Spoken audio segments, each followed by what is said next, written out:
Hey guys, welcome back. For the first time నేనుంటున్న సిటీలో Indian రెస్టారెంట్ని వెతుక్కొని మరీ వచ్చాను. సో చాలాసేపు తర్వాత ఈ పెప్పర్ కార్న్ ఇండియన్ రెస్టారెంట్ కనిపించింది. అది కూడా క్లోజింగ్ టైంకి వెళ్ళాము. సో వెళ్ళిన తర్వాత ఎంట్రీలోనే ఆల్కహాల్ కనిపిస్తుంది. సో పే చేస్తే ఎంతైనా తాగొచ్చు అని చెప్పారు. బట్ ఎలాగో మనం ఆ బ్యాచ్ కాదు కాబట్టి ఫుడ్ ధరకు వచ్చేసాం. ఎవ్రీ సాటర్డే డీల్స్ ఉంటాయి. సో మీరు హ్యాపీగా ఎప్పుడైనా వెళ్ళాలి అనుకుంటే ఈ రెస్టారెంట్ విజిట్ చేయొచ్చు. ఇది వచ్చేసి క్యానింగ్ వెల్, పర్త్లో ఉందన్నమాట. మెన్యూ అంతా తిరిగేసిన తర్వాత నాకు ఏం అర్థం కాలేదు. రేట్స్ చూసిన తర్వాత చాలా ఎక్కువ అనిపించింది. సో ఫైనలీ యాజ్ యూజువల్ నా ఫేవరెట్ చికెన్ 65 ఒకటి ఆర్డర్ చేసుకున్నా. చాలా సాల్ట్ ఎక్కువ వేసేసాడు. బట్ అయినా ఇంకా డబ్బు ఖర్చు పెట్టాం కాబట్టి తినాల్సి వచ్చింది.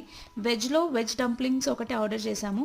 ఇదైతే టేస్ట్ బాగుంది, బట్ యావరేజ్ అని చెప్తాను. ఎందుకంటే హైదరాబాద్లో ఫుడ్ తిన్న తర్వాత నాకు ఇక్కడ ఏం నచ్చట్లేదు.